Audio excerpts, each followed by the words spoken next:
संस्थानको निषेधित क्षेत्रमा बौद्ध कलेज खोल्न भारत अग्रसर, सरकारले स्वीकृति दिए भू राजनीतिक झमेला थपिने जोखिम। दुग्ध विकास संस्थान डीडीसीमा अनियमितताको चाङ, 1200 कर्मचारीलाई दैनिक 1 लिटर दूध, सित्तैमा चीज लगायतका वस्तु सधैँ चोरी। दलहरूबीचको टकराव र खिचतानीले मुलुकको स्थायित्वमाथि प्रश्न चिन्ह खडा, पटक पटक सरकार फेर्ने प्रवृत्तिका कारण जनआक्रोश बढ्दै। रुसलाई सैन्य सहयोग गरेको भन्दै चीनमाथि विभिन्न प्रतिबन्ध लगाउने अमेरिकाको तयारी, वाशिङटनको आरोपको बेइजिङद्वारा अस्वीकार। र विश्वकप लिग 2 मा लगातार 6औं जितको खोजीमा नेपाल, यूएई विरुद्ध आज प्रतिस्पर्धा गर्दै अन्डर 19 टोलीले पनि एसिया विश्वकप छनौटमा यूएई सँग नै खेल्दै।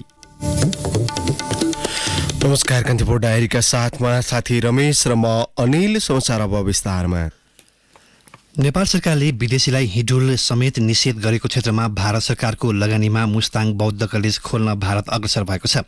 तिब्बती खम्पाहरूले 4 दशक अघि चीन सरकार विरुद्ध विद्रोह गरेका कारण मुस्ताङको फल्याक क्षेत्र संवेदनशील मानिन्छ। अहिले त्यही क्षेत्र छानेर आयोजना बनाउन भारतीय दूतावासले नेपाल सरकारसँग अनुमति मागेको छ। खम्पा विद्रोह नियन्त्रणका लागि सरकारले 2028 सालमा मुस्ताङका 3 दर्जन भन्दा बढी स्थान विदेशीका लागि निषेधित गरेको थियो। 12 गाउँ मुक्ति क्षेत्र गाउँपालिकाको ओडा नम्बर 3 र 5, लोमनथाङ गाउँपालिकाको ओडा नम्बर 1 र 5 तथा लो घेकर दामोदर कुण्ड गाउँपालिकाको ओडा नम्बर 1 र 5 अहिले पनि निषेधित क्षेत्रमा पर्छन्। ती क्षेत्रमा ट्रेकिङमा जान विदेशीले छुट्टै स्वीकृति लिनुपर्छ र नेपाली गाइडका साथमा मात्र जान पाउँछन्। मूलतः तिब्बती शरणार्थीका लागि सञ्चालन गर्न लागि परियोजनामा लगानी गर्न भारत अग्रसर भएको हो। फल्याक क्षेत्रमा बौद्ध कलेज स्थापना गर्न भारतले 70 करोड 33 लाख नेपाली रुपैयाँ अनुदान दिने भएको छ। काठमाडौँ स्थित भारतीय दूतावासले कलेज निर्माणका लागि 12 गाउँ मुक्ति क्षेत्र गाउँपालिकाबाट प्रस्ताव आएको र भारतको अनुदानमा निर्माण गर्ने अनुमतिका लागि नेपालसँग आग्रह गरिएको जनाएको छ। दूतावासका अनुसार मुस्ताङ साक्या बौद्ध संघले कलेज खोल्ने गरी 12 गाउँ मुक्ति क्षेत्र गाउँपालिकाले प्रस्ताव पठाएको हो। अर्थ मन्त्रालयले पत्राचार गरिसकिएको र सहमति प्राप्त भएपछि परियोजनाको समझदारी पत्रमा हस्ताक्षर गर्न सकिने दूतावासको भनाइ छ। दूतावासको विकास साझेदारी एवं पुनर्निर्माण प्रभागद्वारा माघ 11 मा अर्थ मन्त्रालयलाई पठाएको पत्रमा यो संस्था कलेजले मुस्ताङ र यसको वरपर रहेका जिल्लाका भिक्षुहरूलाई मात्र होइन, विदेशी विद्यार्थीलाई आध्यात्मिक शिक्षा, संस्कृति र पूर्वाधार विकासमा आकर्षित गर्न सक्छ उल्लेख गरिएको छ। 12 गाउँ मुक्ति क्षेत्र गाउँपालिकाका अध्यक्ष रिङजिन नामगिल गुरुङका अनुसार मुस्ताङ साक्या बौद्ध संघले बौद्ध कलेज स्थापना गर्न लागेको हो। उहाँले भन्नुभयो, बजेटदेखि जग्गासम्म केहीमा पनि गाउँपालिकाको सहयोग छैन। मुस्ताङ साक्या बौद्ध संघले आफ्नै खर्च र दानमा जग्गा किनिसकेको छ। अब कलेज निर्माण गर्न लागेको छ। सरकारका एक उच्च अधिकारी भने माथिल्लो मुस्ताङ जस्तो निषेधित र संवेदनशील क्षेत्रमा विदेशी सहयोगमा परियोजना सञ्चालन गर्ने र विदेशी विद्यार्थी समेत जम्मा गर्ने विषयले नेपालको भू राजनीतिमा जटिलता बढाउने बताउनुहुन्छ।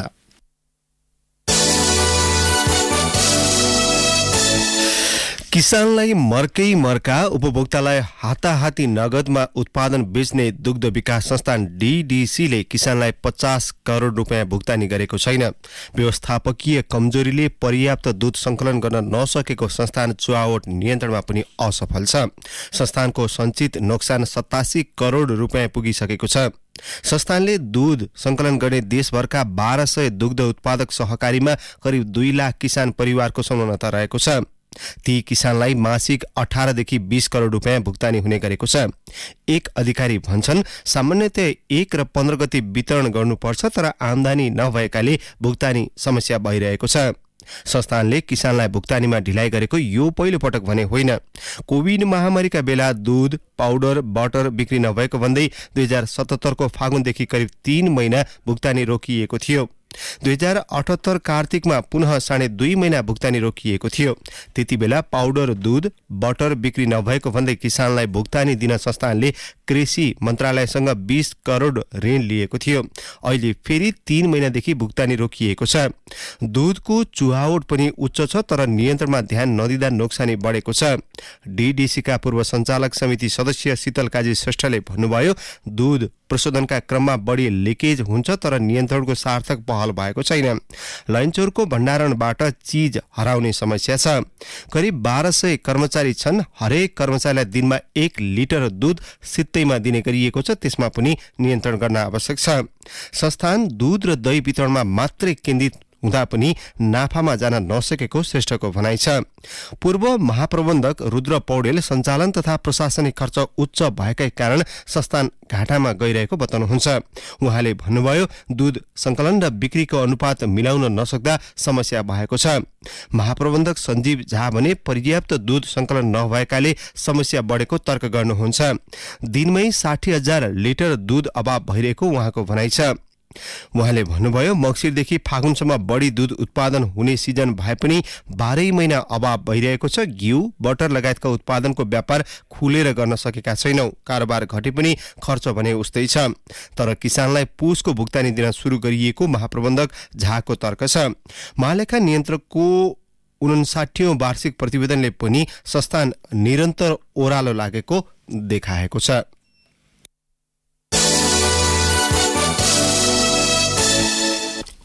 तरकारीमा विषादी परीक्षण गर्ने प्रस्ताव मन्त्री परिषदबाट फिर्ता भएको बारे स्पष्टीकरण दिन कृषि तथा पशुपन्छी विकास मन्त्रालयले विज्ञप्ति जारी गरेको छ। तर विज्ञप्तिले झन् विरोधाभास देखाएको छ। सरकारको नेतृत्व फेरिएपछि मन्त्री परिषदमा विचाराधीन सम्पूर्ण प्रस्ताव फिर्ता गर्ने 2079 पुस 11 को निर्णय अनुसार विषादी परीक्षण सम्बन्धी प्रस्ताव पनि फर्काएको मन्त्रालयको दाबी छ। तर सोही प्रस्ताव सँगसँगै मन्त्रालयले पेश गरेको खाद्यान्न, तेलहन र अन्नमा आधारित पूरक बाल आहारको मापदण्ड भने मन्त्री परिषदबाट स्वीकृत भइसकेको छ। सो मापदण्ड गत फागुन 1 मा राजपत्रमा समेत प्रकाशित भई कार्यान्वयनमा आइसकेको छ। तरकारीको विषादी परीक्षण गर्ने मापदण्ड सहितको प्रस्ताव 2079 भदौ 15 मा मन्त्री परिषद पुगेको थियो। आयात हुने तरकारीको गुणस्तर परीक्षण गर्दा जीवनाशक विषादीको अवशेष भेटिने र त्यस्तो तरकारी रोक्दा भारतसँगको सम्बन्ध बिग्रने भन्दै प्रस्ताव फिर्ता गरिएको समाचार कान्तिपुरले हिजो प्रकाशित गरेको थियो।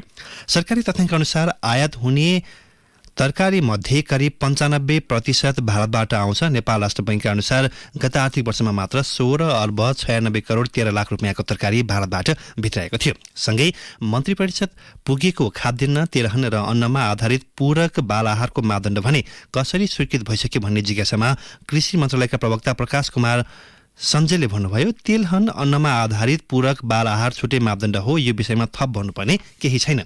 चालु आर्थिक वर्षको पहिलो 6 महिनामा 9 अर्ब 66 करोड 30 लाख रुपियाँको तरकारी आयात भइसकेको छ। भारतसँगको सम्बन्ध बिग्रने डरले तरकारीको मापदण्ड तोक्ने प्रस्ताव फिर्ता भएको स्रोतको दाबी छ।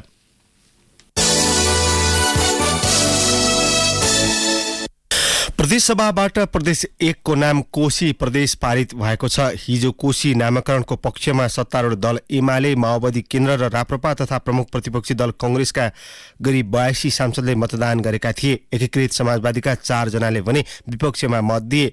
6 सदस्य अनुपस्थित थिए। जनता समाजवादी पार्टीकी एक मात्रै सांसद तथा स्वास्थ्य मन्त्री निर्मला लिम्बू र राप्रपाकी सबिना बजगाई ढोका बन्द भएपछि आएकाले मत विभाजन प्रक्रियामा सहभागी हुन पाएका थिएनन्। अनुपस्थित हुने अन्य 4 जना कांग्रेस र एमालेका छन्। कांग्रेस र एमालेले संयुक्त रूपमा कोशी प्रदेश नामाकरणका लागि प्रदेशसभा सचिवालयमा प्रस्ताव दर्ता गराएका थिए। एमालेका रामबहादुर मगर प्रस्तावक, कांग्रेसका भूमिप्रसाद राजवंशी, एमालेका निरन राई र विदुर कुमार लिङथेप समर्थक रहेका थिए। पूर्व सहमति विपरीत माओवादी कोशी नामाकरणको प्रस्तावमा समर्थक नबसेपछि कांग्रेसले समर्थन फिर्ता लिएको थियो। पछि मतदान भने पक्षमा गरेको थियो। कोशी प्रदेश नामाकरण प्रस्तावको छलफलमा 15 सांसदले भाग लिएका थिए। सदनमा उठेका प्रश्नको जवाब प्रस्तावक मगरले दिएपछि सभामुख बाबुराम गौतमले प्रस्तावमाथि संशोधन प्रस्ताव दर्ताका लागि 2 घण्टा समय दिनुभएको थियो। किराँत लिम्बुवान कोशी नामाकरणका लागि परेको संशोधन प्रस्ताव अस्वीकृत भएको थियो। त्यसपछि मत विभाजन प्रक्रियामा कोशी प्रदेश नाम पारित भएको सभामुख गौतमले घोषणा गर्नुभएको थियो। कान्तिपुर डायरीमा अब ब्रेकको पालो। ब्रेकपछि कान्तिपुर डायरीमा अब कान्तिपुर सविस्तारको पालो। कान्तिपुर सविस्तार। आवधिक निर्वाचनपछि गठन हुने सरकारको आयु 5 वर्षको हुने परिकल्पना संविधानले गरेको छ। तर दलहरूको आपसी टकराव र खिचातानीका कारण हरेक जसो सरकार विस्थापित भई नयाँ समीकरण मार्फत सरकार गठन हुँदै आएका छन्। 2046 सालमा पञ्चायती शासनको अन्त्य भएसँगै बहुदलीय शासन व्यवस्था सुरु भएपछि 2 दर्जनभन्दा बढी सरकार बनेका छन्। सरकार स्थिर बन्न नसक्नुमा राजनीतिक दलको आन्तरिक स्वार्थ पनि मुख्य रहेको राजनीतिक वृत्तबाट नै आवाज उठ्ने गरेका छन्। यही अवस्थामा दलहरूकै कारण मुलुकले स्थायित्व पाउन नसकेको भन्दै व्यापक आलोचना भइरहेका छन्।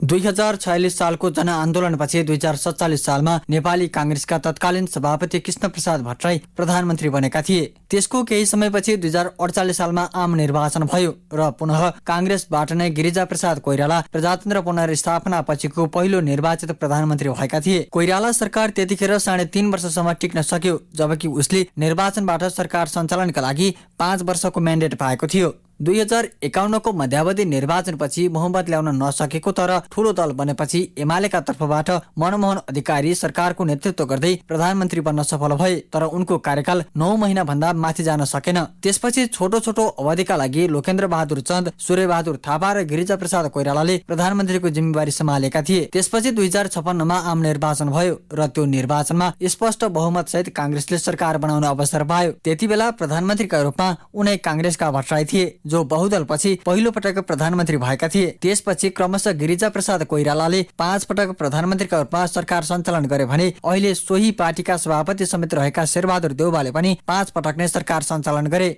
गिरिजाप्रसाद कोइरालाले 3 वर्ष बढी सरकार चलाउन सकेनन् भने देउवाले पनि अहिलेसम्म 18 महिना भन्दा बढी समय सरकार सञ्चालन गर्न सकेका छैनन्। यसबीचमा कांग्रेसबाट नै 2070 सालमा सुशील कोइरालाले प्रधानमन्त्रीको जिम्मेवारी 20 महिना बढी टिकाउन सकेनन्। यसरी यो आँकडालाई हेर्ने हो भने 2046 पछि नेपाली कांग्रेसबाट हालसम्म 13 पटक प्रधानमन्त्री भएका छन्। सरकारको पूर्ण कार्यकाल नेतृत्व गर्न नसक्नुमा पार्टीभित्रको आन्तरिक कारण र आफ्नो कमजोरी लुकाउन खोज्नु नै रहेको कांग्रेस सह महामन्त्री बद्री पाण्डे बताउँछन्। उनले भने, अब मुख्य गरी आन्तरिक कारण नै हो भन्न त बढी बाह्य कारणलाई देखाउने गरिन्छ। यदि आन्तरिक रूपमा हामी सचेत भइदिएको भए बाह्य कारणहरू निष्प्रभावी हुन्थे। आफ्नो कमी कमजोरीबाट आफू मुक्त हुन, मेरो कमजोरी छैन कि भन्ने देखाउन पनि एउटा परिपाटी जस्तो बस्यो। हामीले हाम्रो पार्टीलाई पनि पात्र प्रधान पार्टी होइन, पद्धति प्रधान पार्टी बनाऊ, नेपाली कांग्रेस पार्टीको संस्थागत विकास गरौं भनेर प्रयत्न गरिरहेका छौं। तर पनि हामी पार्टीलाई सम्पूर्ण रूपमा विधिको बाटोमा, पद्धतिको बाटोमा हिँडाउन सकिरहेका छैनौं। 2049 सालमा प्रधानमन्त्री देउवाले संसद विघटन गरेपछि तत्कालीन राजा ज्ञानेन्द्रले राजतन्त्रको उकालत गर्दै आएको राष्ट्रिय प्रजातन्त्र पार्टीलाई प्रधानमन्त्री बनाउने अवसर दिए र छोटो अवधिका लागि लोकेन्द्र बहादुर चन्द, सूर्यबहादुर थापाले राप्रपाबाट 2 पटक प्रधानमन्त्रीको अवसर प्राप्त गरे। 2062-63 को जनआन्दोलनपछि शान्तिपूर्ण राजनीतिमा आएको माओवादीबाट पनि हालसम्म 4 पटक प्रधानमन्त्री बनेका छन्। सो पार्टीका अध्यक्ष पुष्पकमल दाहाल तेस्रो पटक गत पुस 10 मा प्रधानमन्त्री बनेका छन् भने पहिलो संविधान सभाको कार्यकालमा नेता बाबुराम भट्टराई 1 पटक प्रधानमन्त्री बनेका थिए। यसरी हेर्दा माओवादी नेतृत्वको सरकार पनि लामो समयसम्म टिक्न नसकेको प्रश्न देखिन्छ। सो पार्टीका स्थायी समिति सदस्य गणेश शाह पार्टी नेतृत्व गम्भीर नभएकाले सरकार अस्थिर बन्दै गएको बताउँछन्। अहिलेको हाम्रो जुन उच्च नेतृत्व चाहिँ त्यसको लागि चाहिँ तयार छैन, तर मध्यम नेतृत्वहरूले जुन किसिमको नयाँ खास गरेर आएको नेतृत्वका साथीहरू के छ भने बहस चाहिँ अलिअलि चाहिँ भएको छ। खास गरेर नयाँ पुस्ताबाट जुन नेतृत्वमा आएका साथीहरूको बिचमा यो बारेमा चाहिँ के भइरहेको छ भने हामी चाहिँ अस्थिरताबाट स्थिरतातिर जानुपर्छ र त्यसको लागि शासन प्रणाली, निर्वाचन प्रणालीमा चाहिँ वार्ता संवाद गरेर एउटा चाहिँ अर्को चुनाव या नभए त्यसो यो कमसे कम अहिले त धेरैजना के छ यो क्षेत्रमा लागेको हो कि अर्को चुनावसम्ममा हामी चाहिँ एउटा निष्कर्षमा पुग्नु पर्छ। दोस्रो जनआन्दोलनपछि 2066 सालमा एमाले पहिलो पटक सरकारको नेतृत्व गर्ने अवसर पाएको थियो, तर त्यो अवसरलाई उसले पूर्ण रूपमा सदुपयोग गर्न नसकेपछि 20 महिनामा तत्कालीन प्रधानमन्त्री माधव कुमार नेपाल नेतृत्वको सरकार ढल्न पुग्यो। तर फेरि पनि एमालेकै नेतृत्वमा अर्को सरकार बन्यो। झलनाथ खनाल प्रधानमन्त्री भए। उनी पनि 8 महिना मात्र कार्यकारी भूमिकामा रहे। 2072 सालमा संविधान जारी भएपछि पहिलो पटक प्रधानमन्त्री भएका एमाले अध्यक्ष केपी ओली 2074 सालमा दोस्रो पटक प्रधानमन्त्री भए, तर आन्तरिक विवादका कारण उनले पनि निर्धारित 5 वर्ष कार्यकाल पूरा गर्न सकेनन्। यसरी हेर्दा एमाले 2046 साल यता 5 पटक सरकारको नेतृत्व गरिसकेको छ। पछिल्लो समय सरकार स्थिर नहुनुमा कुनै पनि दलको स्पष्ट बहुमत नआउनुलाई मुख्य कारण मानिएको छ। एमालेका नेताहरू सरकारमा सहभागी हुने दलको चरित्रका कारण समस्या भएको बताउँछन्। एमाले सचिव योगेश भट्टराईले भने, संसदमा कुनै पनि दलको बहुमत नआइसकेपछि 2 वा 2 भन्दा बढी दल मिलेर सरकार बनाउनु पर्ने, दलहरूको बीचमा स्वार्थ बाजिने, शक्तिको बाँडफाँड ठिक ढंगले नहुने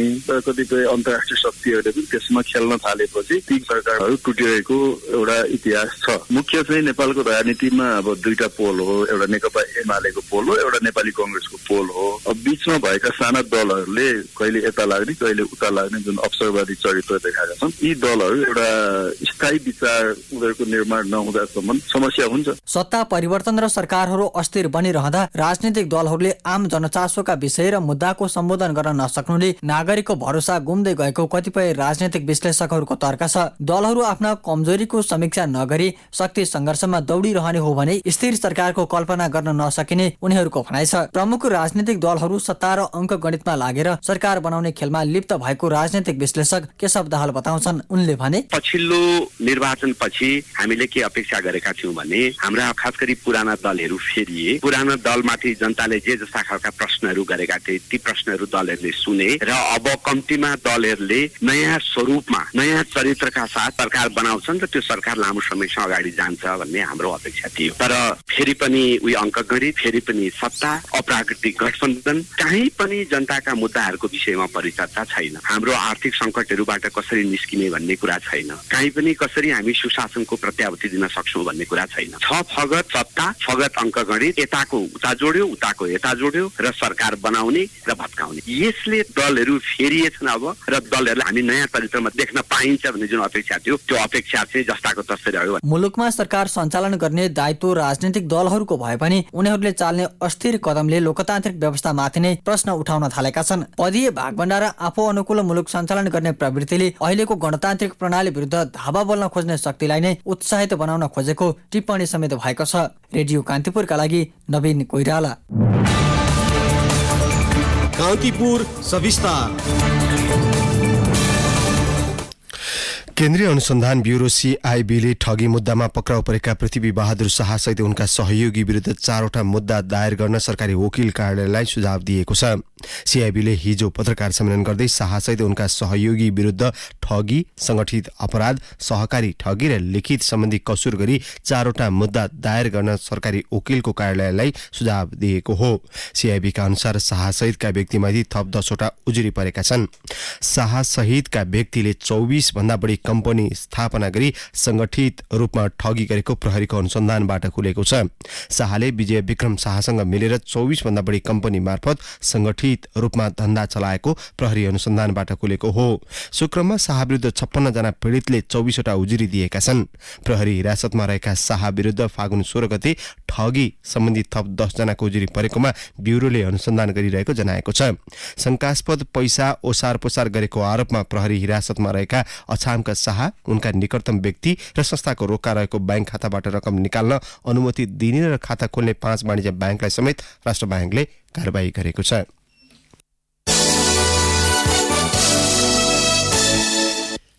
सहकारी संस्थाको नियमन र व्यक्तिगत बजटको सीमा सम्बन्धमा संघीय सांसदबीच मतभेद देखिएको छ। सहकारी ऐनको विधेयकमा सांसदबाट परेको संशोधन प्रस्ताव विश्लेषण गर्दा कांग्रेसका सांसदले नियमन कडा हुनुपर्ने र कम्युनिस्ट पार्टीका सांसदले खुकुलो बनाउनुपर्ने धारणा राखेका हुन्। संघीय संसदमा पेश भएको सम्पत्ति शुद्धिकरण निवारण तथा व्यावसायिक वातावरण प्रवर्धन सम्बन्धी केही ऐनलाई संशोधन गर्न बनेको विधेयकमा संशोधनका लागि 32वटा आवेदन परेका छन्, जसमध्ये अधिकांश सहकारीसँग सम्बन्धित सम्बन्धित छन्। प्रस्तावित विधेयकमा 25 करोड रुपियाँ भन्दा बढीको शेयर पुँजी र वार्षिक 50 करोड रुपियाँ भन्दा बढीको कारोबार गर्ने बचत तथा ऋण सहकारीको नियमन तथा सुपरिवेक्षण नेपाल राष्ट्र बैंक मार्फत हुने, त्यस्ता संस्थामा व्यक्तिले 25 लाख रुपियाँ भन्दा बढी बचत गर्न नपाउने लगायत व्यवस्था बढी चर्चामा छन्। कांग्रेसका सांसद गगन कुमार थापाले नियमनमा झन कडा व्यवस्थाका लागि संशोधन पेश गर्नुभएको छ। उहाँले सहकारी ऐनमा 10 करोड रुपियाँ भन्दा बढी शेयर पुँजी वा वार्षिक 25 करोड रुपियाँ भन्दा बढी बचत तथा ऋणको मुख्य कारोबार गर्ने सहकारी संस्थालाई राष्ट्र बैंकले नियमन तथा सुपरिवेक्षण गर्नुपर्ने प्रस्ताव गर्नुभएको छ। तर नेकपा एकीकृत समाजवादीका सांसदहरू राजेन्द्र पाण्डे, प्रकाश ज्वाला, मेटमणि चौधरी लगायतले बचत तथा ऋण सहकारी संस्थालाई राष्ट्र बैंकले नियमन नगरी छुट्टै नियामक निकाय स्थापना गर्नुपर्ने संशोधन प्रस्ताव राखेका छन्। यसैबीच सबै पक्षको अनुसन्धानपछि पनि दोषी नपाइए र व्यक्तिले आफ्नो सम्पत्ति स्रोत खुलाउन नसकेको अवस्थामा सो घोषणा गर्न लगायत त्यस्तो सम्पत्तिलाई कर तिरेर अभिलेख गर्न पाउने छुट दिनुपर्ने संशोधन प्रस्ताव पनि सांसद थापाले गरेका छन्। कान्तिपुर डायरीमा पुनः ब्रेकको पालो। कान्तिपुर डायरीमा अब आर्थिक प्रसङ्ग। नेपाली अर्थतन्त्रमा केही महिना यता सुधार आए पनि जोखिम कायमै रहेको अन्तर्राष्ट्रिय मुद्रा कोष IMFले जनाएको छ। IMFको टोलीले यहाँबाट फर्किएपछि सार्वजनिक गरेको विज्ञप्तिमा नेपालले विदेशी मुद्रा सञ्चितमा पर्न सक्ने दबाव न्यूनीकरणका लागि कचिलो मौद्रिक नीति अवलम्बन गर्नुपर्ने सुझाव दिएको हो। पछिल्ला महिनामा पर्यटन क्षेत्र चलायमान हुनु, कृषि क्षेत्रको उत्पादकत्व बढ्नु, रेमिट्यान्स आप्रवाह लगातार बढिरहनु अर्थतन्त्रका लागि सकारात्मक पक्ष मानिएका छन्। यद्यपि संसारभर अर्थतन्त्र कहाँ जान्छ भन्ने अनिश्चितता कायमै छ। यस्तो अवस्थामा खाद्य पदार्थको मूल्य बढेमा नेपाली अर्थतन्त्रमा पुनः समस्या आउन सक्ने IMFले बताएको छ। विज्ञप्तिमा भनिएको छ, नेपालले उच्च अङ्कको आर्थिक वृद्धिको अपेक्षा गरेको भए पनि आर्थिक वर्ष 2022-23मा 4.4% मात्रै वृद्धि हासिल गर्ने देखिएको छ। सुधार हुँदै गएको पर्यटन क्षेत्र, कृषि क्षेत्रमा विस्तार र रेमिट्यान्सले आर्थिक वृद्धिलाई सहयोग गरेको छ। यस्तो अवस्थामा मुद्रास्फीतिलाई लक्षित 7% को सीमाभित्रै राख्न राष्ट्र बैंकले विवेकशील नीतिगत निर्णय लिनुपर्नेछ। कोभिड-19 को समयमा दिइएका राहतका कार्यक्रम राष्ट्र बैंकले बिस्तारै हटाउँदै गएर मौद्रिक नीतिलाई कसिलो बनाएकाले आर्थिक स्थायित्वमा सहयोग पुगेको पनि IMFले उल्लेख गरेको छ। अब अन्तर्राष्ट्रिय प्रसङ्ग। रुसलाई सैन्य सहयोग गरेको भन्दै अमेरिकाले चीनमाथि विभिन्न प्रतिबन्ध लगाउने तयारी गरेको छ। आफ्नो निकट राष्ट्रहरूसँग छलफलमा रहेको अमेरिकाले चीनले रुसलाई सैन्य सहयोग गरेको निष्कर्ष निकालेको हो। अत्यन्त प्रारम्भिक चरणको छलफलमा G7 राष्ट्रसँग सहयोगका लागि अमेरिकाले वार्ता गरिरहेको रोइटर्सले उल्लेख गरेको छ। अमेरिकाको वाणिज्य मन्त्रालयको अगुवाईमा भइरहेको वार्ताले चीन विरुद्ध आर्थिक प्रतिबन्ध लगाइने तयारी भइरहेको छ। चीनले रुसलाई हतियार सहयोग गर्ने सहमति भएको वाशिंगटनले दावी गरे पनि बेजिङ अस्वीकार गरेको थियो। गत फेब्रुअरीमा अमेरिका र चीनका राष्ट्रपति बीच भएको भेटका क्रममा चीनलाई सैन्य सहयोग नगर्न आग्रह गरिएको अमेरिकी दाबी छ। चीनले रुसलाई कूटनीतिक तहमा सुरुबाटै सहयोग गरिरहे पनि ठोस सहयोगको प्रमाण प्राप्त भएपछि अमेरिकाले प्रतिबन्ध लगाउने तयारी गरेको हो। आर्थिक वृद्धिको मात्रै चिन्ता गर्ने चीनका लागि अन्तर्राष्ट्रिय प्रतिबन्ध निकै घातक हुने भएकाले रुसलाई चिनिया सहयोग बन्द गर्ने रणनीति बनाएको हो।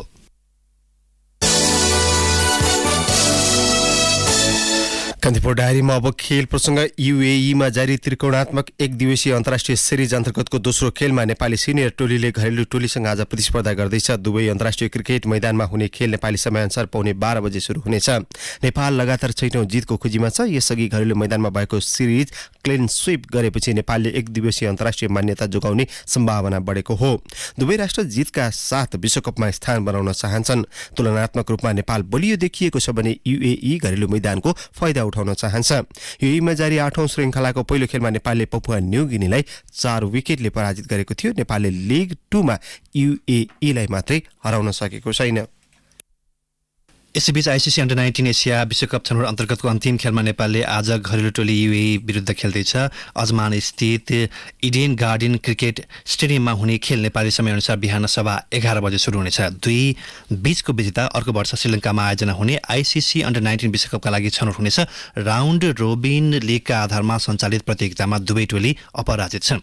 यसअघिका खेलमा नेपालले जस्तै UAEले पनि हङकङ, सिङ्गापुर, कुवेत र मलेसियालाई पराजित गरेको थियो। यस कारण पनि नेपाल र UAE बीचको खेल निकै प्रतिस्पर्धात्मक हुने अनुमान गरिएको छ।